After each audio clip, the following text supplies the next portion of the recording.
झलक टिभी नेपालमा तपाईलाई स्वागत छ। Subscribe now and press the bell icon. Never miss an update.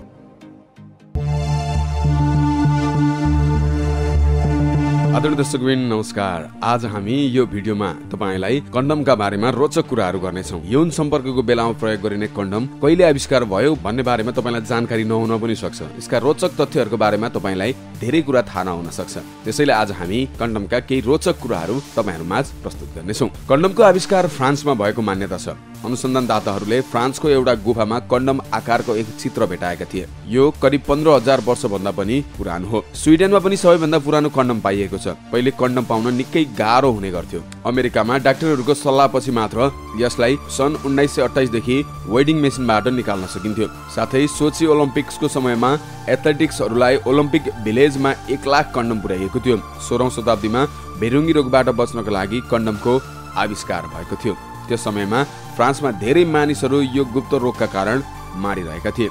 ईसापूर्व 1350 मा इजिप्ट भन्ने देशमा पुरुषहरूले आफ्नो लिङ्ग सजाउने गर्दथे। सन् 1564 मा इटलीमा कपडाको कन्डम प्रयोग हुन्थ्यो। 18औं शताब्दीमा आएर कन्डमको अन्तर्राष्ट्रिय नामकरण गरिएको थियो, जुन कन्डम आन्द्रा मुख्यतया भेडाको आन्द्राबाट बनाइएको थियो। विभिन्न धार्मिक सङ्घ संगठनको विरोधको बावजुद पनि कन्डम बजारले व्यापकता पाउँदै गयो। 18औं शताब्दीमा कन्डम विभिन्न गुणस्तर तथा आकारमा पाउन थाल्यो। कन्डम क्याफे, औषधि पसल, रेस्टुरेन्ट, नाटकघरमा, रसी तथा सम्पूर्ण युरोपभरमा पाउन थाल्यो। बिस्तारै कन्डमले अमेरिकामा प्रवेश गर्न थाल्यो। तर त्यस समयमा कन्डम उच्च वर्गको समाजको लागि मात्र सहज थियो। 19औं शताब्दीको सुरुवाततिर पहिलो पटक गरिब समुदायमा पनि परिवार नियोजनको साधनको रूपमा प्रयोग गर्न जनचेतनामूलक कार्यक्रम थाल्यो। विभिन्न राष्ट्रहरूले कानून नै पारित गरेर कन्डम निर्माण तथा प्रयोगमा जोड दिन थाले। विभिन्न बाधा व्यवधान तोड्दै 19औं शताब्दीको अन्त्यतिर कन्डम पश्चिमी संसारभर एउटा प्रसिद्ध परिवार नियोजनको साधनको रूपमा विकास भयो। 19औं शताब्दीको अन्त्यतिर जर्मन सैनिकहरूले आफ्ना सैनिकहरूलाई कन्डम प्रयोग गर्न प्रोत्साहन गरे। यता 20औं शताब्दीको सुरुदेखि अमेरिकन सैनिकमा कन्डम प्रयोगले यौन रोग संक्रमण दर हातै घटाएर लगेको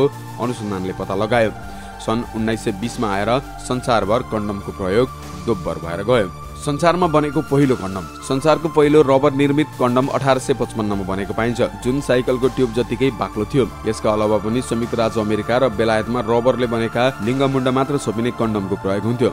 दोस्रो विश्वयुद्धको समयभरि कन्डमलाई चलचित्र, पोस्टर तथा अध्यापनको माध्यमबाट झन व्यापकता दिइयो। दोस्रो विश्वयुद्ध पश्चात सन् 1955 देखि 1965 मा 425 अमेरिकनले कन्डमलाई परिवार नियोजनको साधनको रूपमा प्रयोग गरेको इतिहास भेटिन्छ। यता बेलायतमा सन् 1950 देखि 1960 मा 605 विवाहित जोडीले कन्डम प्रयोग गर्थे। सन् 1995 मा अमेरिकी बजारमा प्लास्टिक कन्डम पाइन थाल्यो। यता 1981 मा एड्स यौन सम्पर्कको माध्यमबाट सर्ने पत्ता लागेपछि त झन् HIV कीटाणु सर्न नदिन कन्डमको प्रयोगले व्यापकता पाउँदै गयो। कन्डमका विविध पक्षमा अनुसन्धान तीव्र गतिमा अघि बढिरहेको छ। नेपालमा 2035 सालमा कन्डम ब्रान्ड नाम ढाल राखेर बिक्री वितरण गर्न थाल्यो। त्यसपछि अनेकौं नाममा नेपाली बजारमा समेत कन्डम आउन थाले। नेपालमा ढाल बजारमा पाउन थालेदेखि रेड नेपालमा विज्ञापन पनि बस्न थालेको थियो। कन्डमका बारेमा रोचक तथ्यहरू। कन्डम उत्पादन भएको मितिले 4 वर्षसम्म प्रयोग गर्न सकिन्छ। एक अन्तर्राष्ट्रिय अध्ययन अनुसार विद्यालयमा अध्ययन गर्ने 39% विद्यार्थी कन्डम कसरी प्रयोग गर्ने भन्ने कुरा जान्दछन्। महिलाहरू सुरक्षित यौन सम्पर्कमा बढी आनन्द मान्छन्। त्यही भएर विश्व बजारमा 50% भन्दा बढी कन्डम महिलाले किनेको पाइन्छ। कन्डममा प्रयोग हुने मेटेरियल जहिले पनि बदलिँदै आएको छ। पहिले यसलाई लेटेक्सबाट बनाइन्थ्यो र पछि अनेक जनावरको आन्द्राबाट पनि बनाउन थालियो। त्यसपश्चात लिनन, सिल्क र लेदरबाट बनाउने कोसिस पनि गरियो। सिल्कबाट बन्ने बनारसी साडीमा कन्डम प्रयोग हुने एक सर्वेक्षणले देखाएको छ। भारतमा निशुल्क वितरण हुने कन्डमको खपत बढेपछि त्यसको प्रयोग र असरका सम्बन्धमा गरिएको सर्वेक्षणमा त्यस्तो खुलासा भएको हो। सर्वेक्षणका क्रममा एउटा बनारसी साडीमा 14 वटा कन्डम प्रयोग भएको पाइएको थियो। बनारसी साडी बनाउने क्रममा कन्डमलाई बीचमा काटेर चर्खामा राखेर साडी बुन्न मद्दत पुग्ने बताइन्छ। 16औं शताब्दीमा कन्डम जनावरको आन्द्राबाट बनाइने गरिन्थ्यो, त्यसैले यसको मूल्य महँगो थियो। यसको प्रयोग मानिसहरूले 2 पटक गर्ने गर्थे।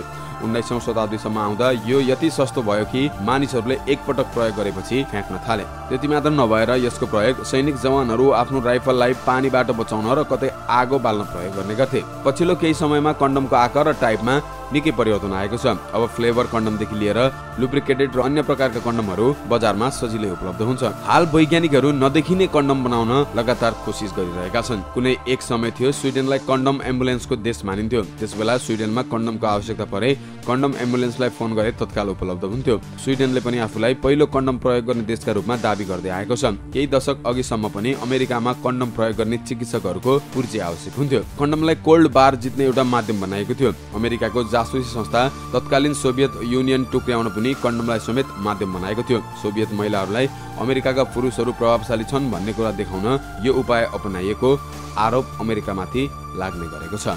आदरणीय दर्शकबिन, आज हामीले कन्डमका विविध पक्षका बारेमा कुरा गर्यौं, कन्डमका रोचक तथ्यहरूको बारेमा कुरा गर्यौं। यस्ता अन्य थुप्रै भिडियोहरूका लागि हाम्रो च्यानल सब्स्क्राइब गर्न नभुल्नुहोला।